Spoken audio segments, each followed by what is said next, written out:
क्या तुमने कभी ल्यूसिड ड्रीमिंग के बारे में सुना है?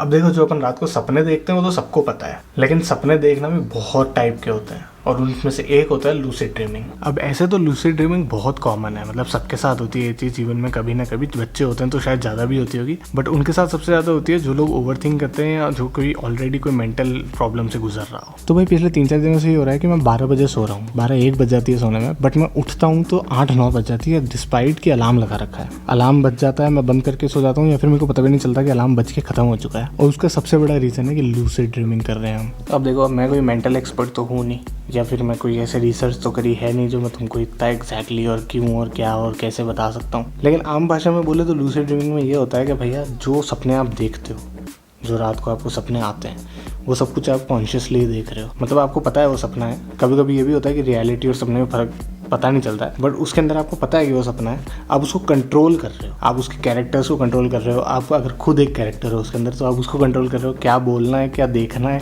सपने का एंड रिजल्ट क्या होने वाला है, सपना स्टार्ट कहाँ से होने वाला है, खत्म कहाँ पे होने वाला है, सब कुछ आपके कंट्रोल में है। और अगर मैं मान लो 8 बजे उठ रहा हूँ और मैंने 12 से 8 तक की 8 घंटे की नींद ली है, बट उसके अंदर मैं लूसिड ड्रीमिंग कर रहा हूँ, तो वो नींद नहीं कहलाती है। बिकॉज उसके 8 घंटे में से मैं 4-5 घंटों से तो 2-5 सपने देख चुका हूँ अलग अलग। एंड उठने के बाद बॉडी को ये लगता है कि भाई ये तो अभी तक सो ही रहा है। अब देखो, क्योंकि मेरी बॉडी को ये लगता है कि भाई अभी तक तो मैं सो रहा हूँ, तो जब मैं उठता हूँ तब मेरे को पूरे टाइम थकान रहती है और मेरा सिर में दर्द होता है, बिकॉज नींद पूरी नहीं हुई है। तो जैसे बॉडी को चाहिए 7 घंटे की नींद और मेरा दिमाग पहले ही उठ चुका है, बट मेरी बॉडी अभी भी सो रही है, तो दिमाग उठ के इधर उधर भाग रहा है, सपने देख रहा है, सिनेरियोज क्रिएट कर रहा है और उनको पूरा करने की कोशिश कर रहा है। Because I over think a lot. जब वो सिनेरियोज क्रिएट होते हैं तो वो मेरी डे टू डे लाइफ के रिलेटिंग ही होते हैं। फॉर एग्जाम्पल, अगर मैं शार्क टैंक देख रहा हूँ तो मैं एक सपने में शार्क टैंक में था, सोच सकते हो, तो मैं उसमें शार्क बना हुआ था। आई होप मेरे पास किसी दिन 20-25 हज़ार करोड़ आ जाए, मैं ऐसा मना नहीं करेगा, मैं शार्क बन जाएगा, बट द पॉइंट इज़ कि उस टाइम मेरा दिमाग काम कर रहा है लेकिन मेरी बॉडी सो है। तो जब मैं उठता हूँ तो मेरी बॉडी एकदम फटीग फील करती है, बिकॉज उसको समझ नहीं आता क्या होता है। तो सिर्फ और सिर्फ उस फटीग की वजह से मेरे को इरिटेशन होती है बहुत ज़्यादा, क्योंकि ऑब्वियसली बात है यार, किसी बंदे की 3-4 दिनों से अगर नींद पूरी नहीं होगी तो बहुत ज़्यादा इरिटेट हो जाएगा वो। सेकेंडली, एंजाइटी बहुत ज़्यादा बढ़ जाती है, बिकॉज आप हर चीज़ में टेंशन करते हो। और लिटरली मैं बता रहा हूँ कि 3 दिन तक 3 रातों से जो हुआ उसके बाद मेरे को कोई पूछता है तो मेरे को ये नहीं पता कि कौन सा सपना था, कौन सा रियलिटी है, because I am controlling my dreams. सोच सकते हो तुम। अब देखो, नो डाउट अपन पहले भी ये सब कर चुके होंगे, छोटे होंगे तब अपन को ऐसे सपने आए होंगे, इससे पहले भी बहुत बार आए होंगे, बट पहली बार मैंने ऐसा किया है कि हाँ कुछ हुआ है और उस दिमाग की उस हरकत को मैंने थोड़ी सी इंपॉर्टेंस दी है कि भाई यार मेरा ही दिमाग है ना, तो उसके ऊपर मैं सोचूं तो सही कि हुआ क्या है, क्यों आया मेरे को ऐसा सपना और क्यों मैं इतनी रातों से सो नहीं पाया, जो कि आई गेस बहुत लोग और मैं पहले भी नहीं ध्यान देता था। शायद ये बुक्स पढ़ने की वजह से, शायद लाइफस्टाइल चेंज करने की वजह से, बट दुख इस बात का है कि भाई मैं जल्दी नहीं उठ पा रहा था। बट जो भी था, मैं ऑब्वियसली एक मेंटल एक्सपर्ट हूँ नहीं, तो मेरे को ही कैसे पता होगा कि ये अच्छा है कि बुरा है, अपने लिए हेल्दी होता है कि अनहेल्दी होता है।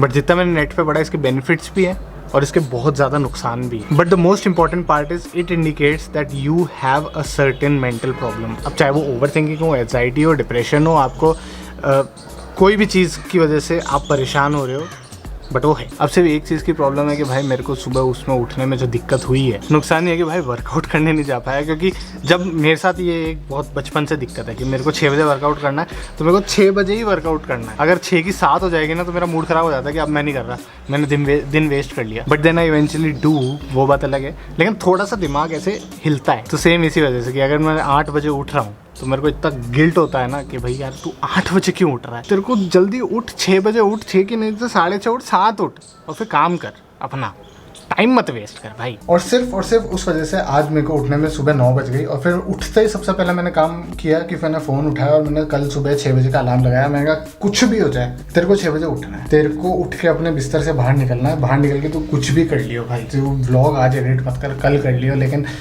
तेरे को 6 बजे उठ के काम करना है। एंड देखो भाई, इट इज़ सिंपल कि अगर मैं 2-3 रातों से ढंग से सोया नहीं हूँ, क्वालिटी नींद नहीं ली है, तो वो दिन पूरे दिन ऐसा ही ऊट पटांग सा जाने वाला है। उस दिन को जीने में मज़ा भी नहीं आने वाला है। और अगर मैं उस दिन वर्कआउट कर लूँ, खुद की बॉडी को थका लूँ और अगले दिन फिर वैसा ही हो जो कि हुआ था, तो उसके अगला दिन बहुत ही गंदा जाता है भाई। पर्सनल एक्सपीरियंस से बोल रहा है मैं।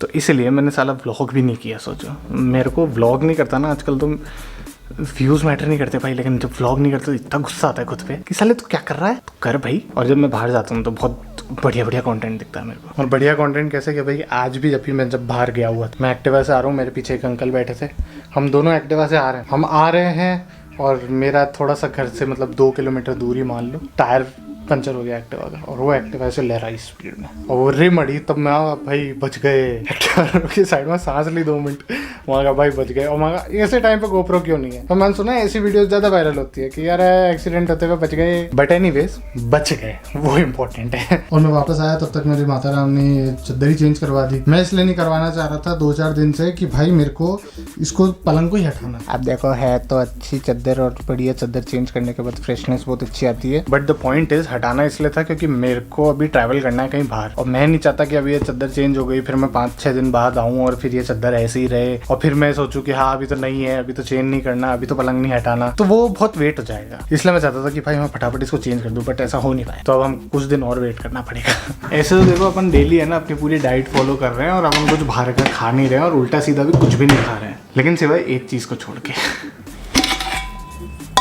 ये देख रहे हो तुम, these laddoo are very nice, मतलब बहुत ही प्यारे भाई। ये गोंदगिरी के लड्डू है, कुछ नहीं करने का, बना के रखे हुए हैं, खास नागौर से आया भाई। नागौर की मिठाइयाँ बहुत प्यारी है। तो इसको निकालने का, गर्म करने का, कटोरी में डाल के और शेप लेने का, ज़्यादा सोचने का नहीं। तो भैया गोंद माने कुछ तो हेल्दी सी चीज़ होती है, मेरे को इतना पता है, एग्जैक्ट नहीं पता। और गिरी माने नारियल, थोड़ी सी और शक्कर और थोड़े से और ड्राई फ्रूट्स वगैरह डाल के बढ़िया मिठाई बन जाती है भाई। तो हम भी ये खाते हैं, आप भी ऐसा करिए अपने जीवन के साथ। और रखा क्या है भाई जीवन में खाने के अलावा, बट अब थोड़ा हेल्दी, कचरा नहीं है ना भाई।